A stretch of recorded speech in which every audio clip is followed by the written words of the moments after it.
اس وقت کا یہ انپڑھ سنی بھی جس وقت مدینہ منورہ جاتا ہے اور آپ اس سے پوچھتے ہو کہاں ہو یا ہو کے آتا ہے، پوچھتے ہو کہاں سے آئے ہو یا بھی جانا چاہتا ہے تو پوچھتے ہو کہاں جانا چاہتے ہو، تو وہ جو بولتا ہے 14 صدیوں کے گزر جانے کے باوجود یہ پڑھے لکھے حضرات تو اپنی جگہ، انپڑھ سنی بھی جو لفظ بولتا ہے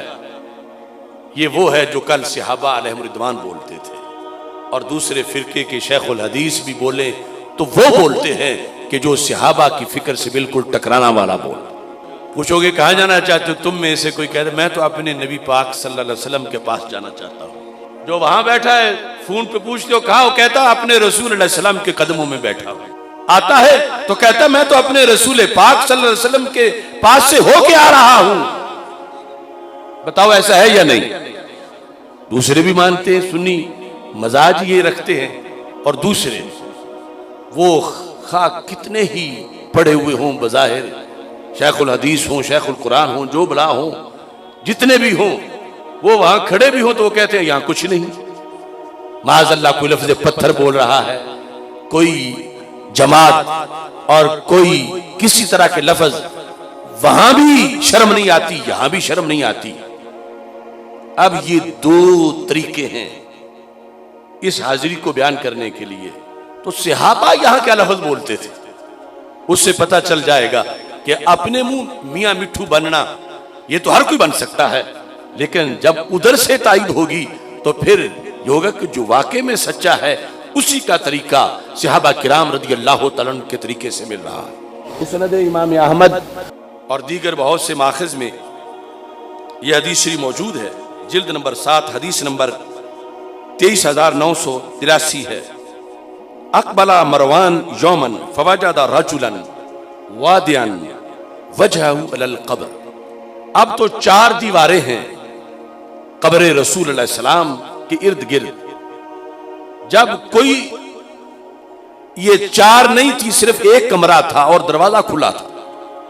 مروان آیا، اس نے دیکھا کہ کوئی قبر رسول علیہ السلام، روضہ رسول علیہ السلام پہ حاضری دے رہا ہے، اور حاضری یوں دے رہا ہے جو آج کے وہابی طریقے کے مطابق شرک و بدعت کر رہا ہے، ان کے بیانیہ کے مطابق۔ کیسے؟ واضعاً وجہہ علی قبر النبی صلی اللہ علیہ وسلم، اپنا چہرہ عین قبر کے اوپر رکھا ہوا ہے۔ دوسری حدیث میں واضعاً جبہہ، اپنا ماتھا رکھا ہوا ہے، یعنی قبر رسول علیہ السلام، کیونکہ دیواریں صرف ایک ہے اور دروازہ کھلا ہے، اور عین قبر رسول علیہ السلام،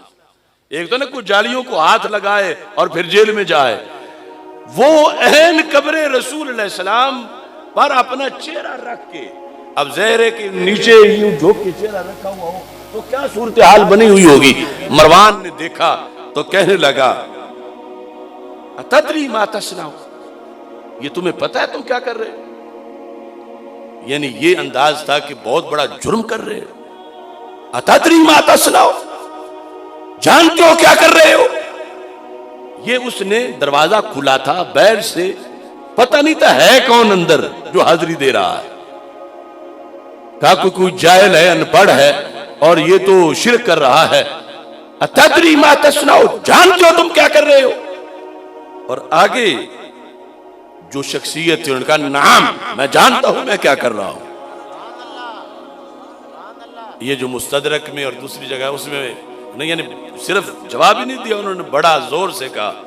کہ تمہیں نہیں پتا تم کیا بول رہے ہو، مجھے پتا ہے میں کیا کر رہا ہوں۔ جب آگے سے یہ جواب ملا اور اس نے چہرہ دیکھا ہوا نہیں تھا کہ ہے کون جو قبر رسول اللہ علیہ السلام پہ چہرہ رگڑ رہا ہے، مروان اقبالا آگے آیا کہ میں اسے پوچھوں تو صحیح کہ یہ مجھے ایسے جواب دے رہا ہے، میں مدینہ منورہ کا گورنر ہوں اور یہ غلطی بھی کر رہا ہے اور آگے سے اکڑ بھی رہا ہے۔ اقبالا آگے آیا تو دیکھا فاذا ہوا ابو ایوب الانصاری، تو وہ کوئی جاہل انپڑھ نہیں تھا، وہ امت کا ایک لیڈر، آسمان ہدایت کا ستارہ، قرآن کی طرف سے تصدیق یافتہ ایمان کا حامل، وہ حضرت ابو ایوب انصاری تھے کہ جو قبر رسول علیہ السلام پہ ماتھا رکھے ہوئے تھے اور چہرہ رکھے ہوئے تھے اور حاضری دے رہے تھے۔ اب یہ ٹھٹر گیا اب مروان کہ یہ میں کیا کہہ بیٹھا ہوں، یہ تو صحابی ہیں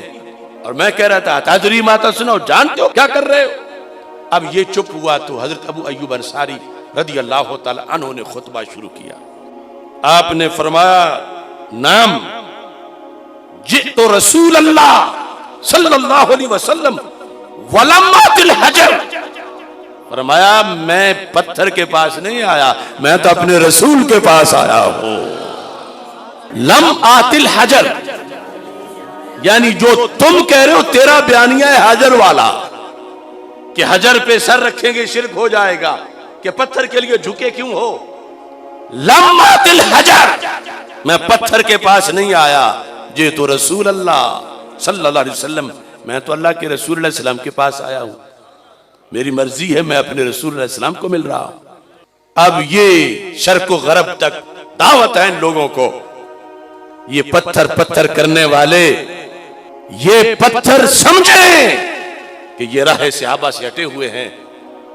صحابہ پتھر نہیں مانتے، بعد از وصال بھی کہتے ہیں جئت رسول اللہ صلی اللہ علیہ وسلم. اور اگر آج یہ جملہ کسی کی زبان پر ہے تو اس کو سنی مسلمان کہا جاتا ہے.